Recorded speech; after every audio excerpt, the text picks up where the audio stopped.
the country will be empty.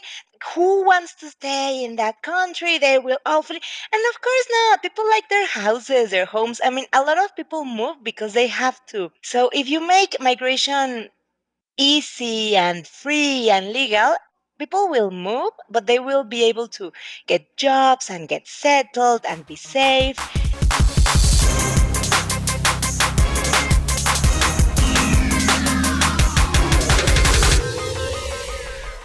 Hello, friends. Welcome back to another episode of Future Frame TV. I'm Alice Krozer, your host for the Inequalities channel, presented by Traces.Dreams. Today, we will be talking about migration, about anything that has relation to trust, and about how those two come together when we talk about inequalities. To talk about this subject, I'm here with Dr. Alejandra Díaz de León. Alejandra is a sociologist specializing in migration issues. She's currently at the Sociological Center of the Colegio de México in Mexico City. And we would say, welcome to the program, Alejandra. Thank you. Happy to be here. My first podcast. Oh, that's very exciting. We hope you like the experience and you're not scared off afterwards. You'll let us know. Alejandra, you look into the issue of trust, and specifically you research how people that maybe shouldn't trust each other manage to trust each other. Can you explain what you mean when you say something like people shouldn't trust each other and then they do, and what that has to do with migration? Yes, so I study Central American migration going through Mexico, especially when I did my fieldwork, Hondurans, Guatemalans, Salvadorians. And as you know, when these people cross the country, they face cartels, gangs, corrupt government officials, racist people, and then they have to survive the elements. Now they have to walk for days in the monte, in the jungle. They get tired, they get scared, and there's like rampant violence and aggression towards migrants coming from everywhere. And many of them leave their countries by themselves or in very small groups, and they need to survive during their journey for, I don't know, 2, 3, 4 weeks, taking trains, walking, taking buses. So what I study is like that tension between needing fresh information. So where is the next roadblock? Where is the next migrant house? Where should I go? And resources like a sip of water, a little bit of money, a jacket, with being surrounded by people who you don't know and who may do you harm. And this is especially reinforced by the mass kidnappings of migrants. In migrant houses, they tell migrants you shouldn't trust anyone because there's smugglers or enganchadores, who are people who convince you to go with them and maybe they might kidnap you later. So imagine if you're like a migrant who is 18 and left Honduras by yourself, you are surrounded by all these people you shouldn't trust because you never know who will do you harm, but also you need to know where to go and get resources. So I studied that tension, and how do migrants decide who to trust for information and who they become friends with to survive the journey, basically. And what can you say about the mechanisms that lead to people trusting each other under these incredibly difficult circumstances? Yeah, I think there's two things. The first one is many of them, as I told you, live by themselves or with very, very small groups, and they're dehumanized in Mexico. So many of the people I interviewed told me, if you had seen me when I was in Honduras, I was clean and nice. I was a real person, no? But now they treat us like dogs. Migration officers in the southern border have called migrants dogs, and the ones where they put them dog houses, no, in interviews with me. So in informal conversations with me, not in interviews. So this dehumanization, I think, makes them crave human connection, and the type of connection that looks at you in the eyes and tells you like you exist, you are grievable, someone will care if you die. So I think that's something. No, they need like this connection. And secondly, is the need for information. Is this practical need to get information? And sociologists who study trust and refugees, for example, we know that information from weak ties, from people who are not your very close acquaintances, but are like the friend of a friend of a friend, is usually more varied and more relevant for you than information that your acquaintances can give you, because your acquaintances usually know the same things as you do, and strangers tend to know different things. So I think it's those two things, the need for someone to believe that you're a human and to tell you that, and the practical need for help and varied information and resources. How did they react to you then when you come and you ask them for information? Were you trustworthy or? Yeah, that's a good question. So I did two things. I contacted the gatekeeper. The gatekeeper is a person who has the trust of the people you want to research, and then you contact that person, and through them you go. So I went to migrant shelters and migrant houses, and they vouched for me, and then I could like be in the migrant house or around, but say like, sister, so and so told me to come here. So they were like, okay, cool. And another thing that I learned from a researcher who taught me how to do field work is to always keep my promises and always keep coming back. So I just arrived, sat there, talked for a little while, and then I said, I will be back tomorrow at 9. And I just kept coming back and back and keeping my promises. And I think that established trust. Both things, the gatekeeper and the coming back really, really helped, I think. What do you think is the particularity of this situation in Mexico? I mean, clearly the violence is probably more out of control than in other places of the world, but would you say that these dynamics apply to migrants everywhere, or is there certain particularities to the situation that you've researched here? I think maybe it applies to migrants could apply to migrants in transit everywhere. I haven't done research on that, but there's some people who have researched how, for example, migrants from Southern Africa like go together and stay together and help each other. I think this is something that could be expanded to other groups, but I haven't really studied it. I think that particular characteristic of transit migration, especially when migrants are crossing like buffer countries or externalized border countries like Mexico and Morocco or Libya, for example, is that it's super hard for them to cross. So instead of doing quickly, they need to spend a lot of time in Mexico, and they spend a lot of time waiting in bus stops, in train tracks, in migrant houses, and that gives them the chance to talk, added to the super precarity of not having any information, food, or money. So I think those things work together. Can you just specify quickly what you mean by the externalized border situation for Yeah. somebody not familiar with the Mexican context? Yeah, so states like the United States and, for example, the European Union, which is not a state, it's a clump of states. The United States started like patrolling its border more efficiently or better, according to them, in 1994 to prevent migrants from crossing the actual border. But then, with time and with the need to prevent more migrants from accessing the United States, they started doing deals with countries like Mexico, for example, the United States, where they give Mexico something in return for Mexico like blocking Central American migrants, especially from ever getting close to the US Mexico border. So before, I would say 2011, maybe, migrants who crossed from Central America to the US Mexico border had a easier time crossing Mexico. It took them like 4 days. Many of them didn't experience violence. And then they crossed the border to the United States. But the United States has been pressuring Mexico to do border controls in the southern states of Mexico and all along the migrant routes. So now Mexico has these concentric circles of roadblocks, detention centers, and the roadblocks are manned by the Army, the National Guard, which is a militarized police in Mexico, by the National Migration Institute. So migrants are stopped continually, like it's like an obstacle course all along the country, instead of just that's the way the US externalizes the border, because now the obstacles to crossing to the US start in Mexico. And some people even say Guatemala, for example. Guatemala has also done deals with the US. Can you say a little bit more about the reasons for these migrants?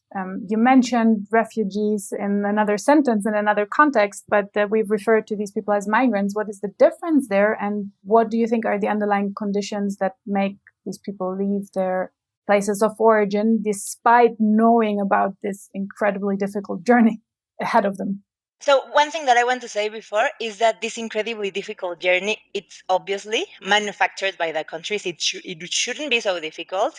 And Mexico and the US are like willingly putting roadblocks and making everything more difficult for migrants. And this sends them to more dangerous routes and more people die and whatever. And this is part of something called deterrence policies, which means making the journey so super horrible, even having the possibility of dying, that the countries believe migrants saying, like, no, I'll stay in my home. I don't want to die in Mexico.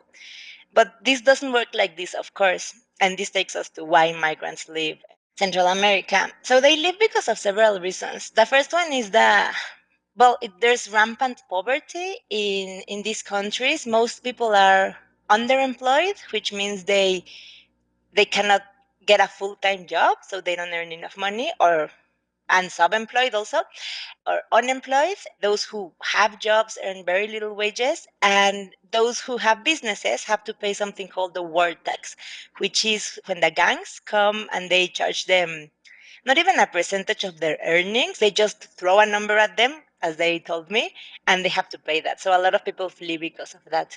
There is also the effects of gendered violence in Central America. Central America is a very dangerous region for women and sexual minorities. And a lot of women flee because of partner violence or gender violence around them, not being the victims of rape, sexual harassment. Sexual minorities flee because they cannot be free there. No, they're threatened.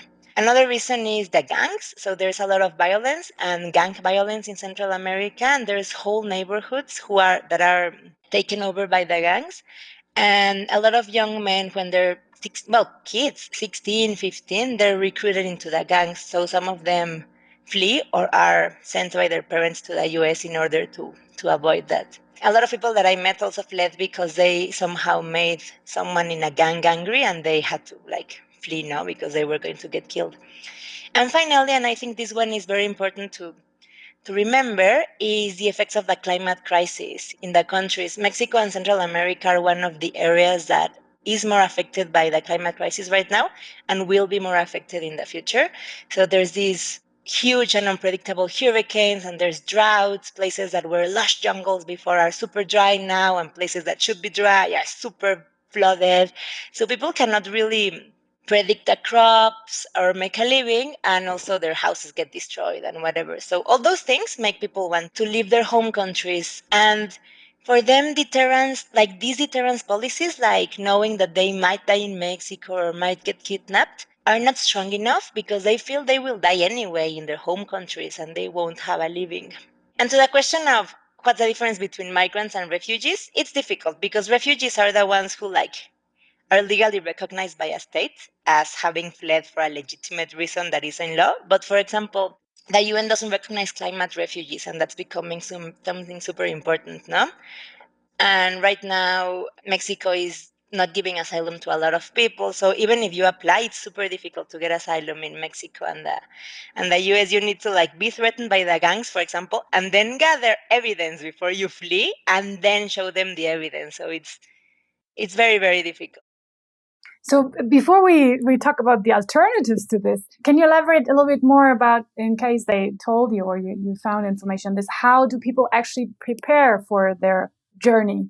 They probably won't linger around and collect the evidence of violence threats or whatever makes them leave, right? Or the hurricane season augmenting or whatever reason they have or reasons they have. But how do people prepare for such a strenuous journey? Well, actually, some people do prepare. I mean, it's super different, and most people, of course, don't have time or evidence. No, if a gang member threatens you, what can you gather? But just, I remember some people get these news cuts and everything, and they have time to. Some of them, depending on why they left, have time to Google Mexico. They see a map, but you never imagine how big Mexico is. No, when you want to walk through it. So they Google Mexico. Some of them, and this is interesting, I need to do more research about that. They call their family members in Central America, no, in their family members in the US, and they ask them for money. And usually the family members tell them, I'll pay for your smuggler when you get to the US Mexico border. So just overcome Mexico by yourself. Some of them pawn or sell what they have and get a little bit of money. And the younger men, they usually left in the middle of the night because they didn't want to bury their spouses, and they called them in I mean, this is not generalist people I interviewed, but sometimes like that. So it depends on how quickly they flee. If it's an immediate threat, no, if the Mara tells you tomorrow will come for you, they just flee quickly. But some people who flee for poverty or violence that is more, they don't feel it so immediate, the threat. They have a little bit more time to plan. But most of the people I interview tell me that even with all the research they did or talking with other people, and there's videos, and part of the deterrence policy is that the US has ads that they pay for in Central America that have like this young migrant in the desert saying, "Oh, I shouldn't have come. My father died." So that's part of the deterrence. So they know it's horrible. They tell me when I asked them in Mexico, like, did you imagine? And even the people who research were like, no, I have no idea. I mean, you cannot understand what it's like to be really hungry or really cold or really scared until you are not. They can tell you, but you don't believe them or you just can't understand it. Yeah. I remember talking to some of these migrants that travel on the Bestia, on the freight train that crosses some parts of Mexico, the Beast, that were saying that they travel for up to 30 days. And I asked them, so how do you sleep? And they looked at me kind of like, are you stupid? Of course you don't sleep. And this knowledge that you gather on a trip like that, what does it do to you? I mean, how do you deal with these issues later on if you actually make it to the other side? Actually, someone asked me that in the presentation on Monday. I have no idea. I haven't interviewed them. I don't know.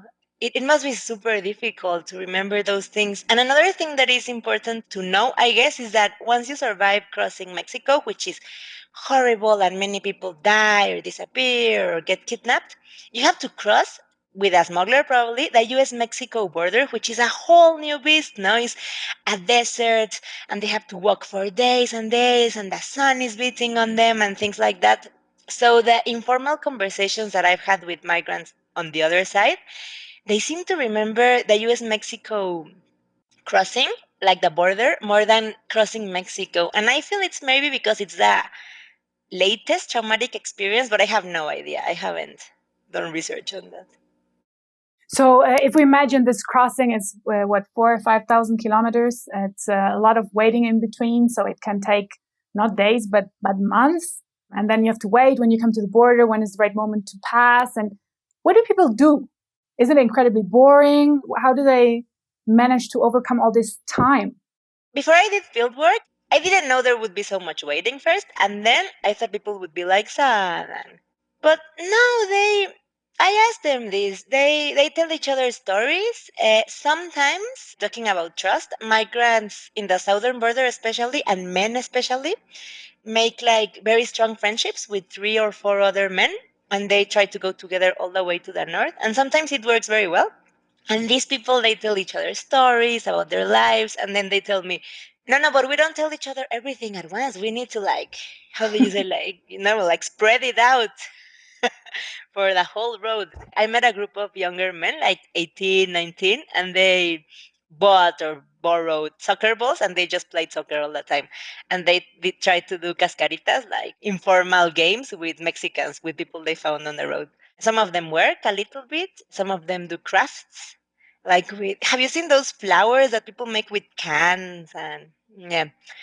And in the migrant shelters, all along Mexico, in the migrant route, there's migrant shelters which are not part of the state. They're done by mostly priests or nuns from the Catholic Church, but it's not organized by the big institution. And there's some workshops. They play cards. They help along. So it's a little bit boring, but there's things to do.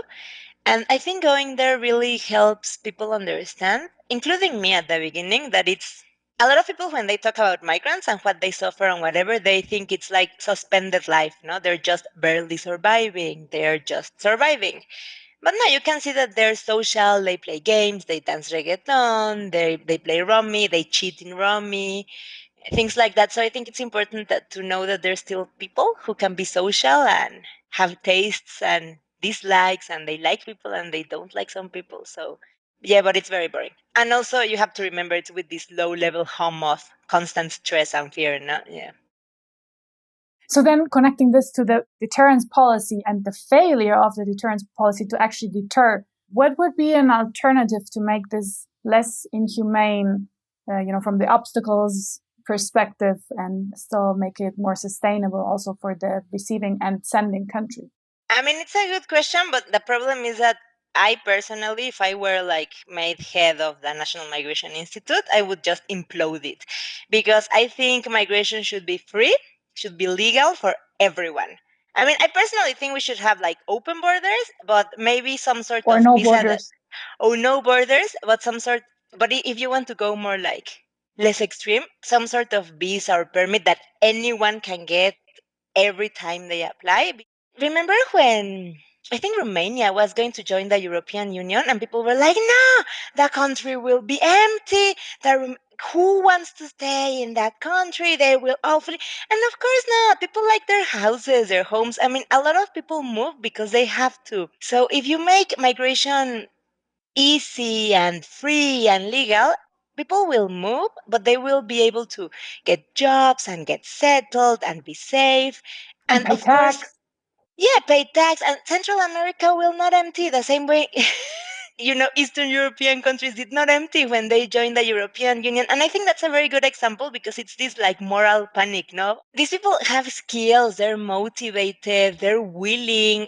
I had a teacher in many, many years ago who told me the problem with Mexico, I mean, we should be worried because no one wants to come here. What does that say about the country? So I personally think we should have free migration, but I think one realistic thing that the government of Mexico could do is humanitarian visas for everyone from Central America who applies, and then they can go freely to the northern border of Mexico. The problem there that people keep pointing out to me is that then we will have a lot of stuck migrants in the northern border because the US wouldn't let them in, which is exactly what's happening right now. No, the US is practically closed for migrants. And then we have a very complex, super dependent relationship with the US in like economic and everything. So the US has, I mean, we have a lot of pressure points that the US can push to force us to deter migrants. That's a very unfortunate situation. And as daughter and granddaughter of refugees myself, I think that it would be a good idea to let people in, of course, because I know also they go back home if they can, most of them. Alejandra, I was going to ask you, what got you interested in the subject in the first place? I got interested because I've always been interested in a superficial level, I guess in a teenage level, with, when I was 17 or 18, with injustice. My mother's sisters, one of my mother's twin, went to the Spain, and she migrated as a tourist, and she immediately applied for a work visa in Spain, but technically she migrated like undocumented because she didn't mean to stay as a tourist. And it was when Spain was amazing for migrants and everything, so she stayed there. And some of my family members are migrants, and I've always found it very random. I've always found, especially the concept of the nation state, to be so super stupid.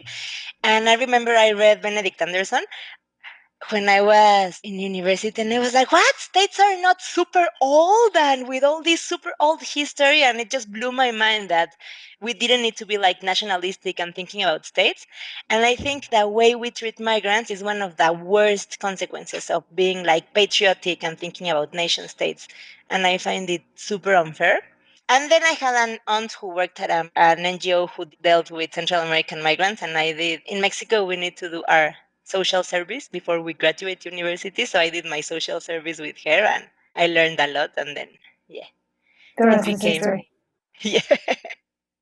Benedict Anderson, you mentioned, who talks about the imagined communities. Do you think, last question, do you think these migrants that you meet and that are in transit, are they a community, or can they feel like they're part of a community, or where do they feel they belong to? Well, so that's what I'm researching now because I think migrants understand they're experiencing the same thing, and they understand that only the people who are experiencing migration like they are understand what's going on. So they're the only ones who understand. For example, a lot of them told me how beautiful the stars look at night in the train, which is what it's really like to be hungry, whatever. And I think that understanding of others' pain and suffering, even if you don't trust them, is what makes you give them a little bit of water if they need, a little bit of information, a piece of your blanket if they're cold. So I think that's like a very loose community that is transient, that is there. but it's confirmed of the people who are migrating at that time, and then when they leave, maybe they leave the community. So it's, but I think there's a little bit of exchange and solidarity because they understand what they're going through. On that slightly positive note, we come to a close. Thank you so much, Alejandra, for sharing stories and experiences and words from these migrants and your experience of their situation across their sharing of information. How people can trust each other under incredibly difficult situations where they probably shouldn't trust many people and still have to, and how this relates to international and local inequalities of all different kinds. We thank you also for watching another episode of Future Frame TV. I'm Elise Krozer, your host for the Inequalities channel, presented by Traces.Dreams. We hope you liked this episode. If you did, please join us again next week for a brand new episode on another subject related to inequalities. Thank you for watching, and we hope to see you soon. Bye-bye.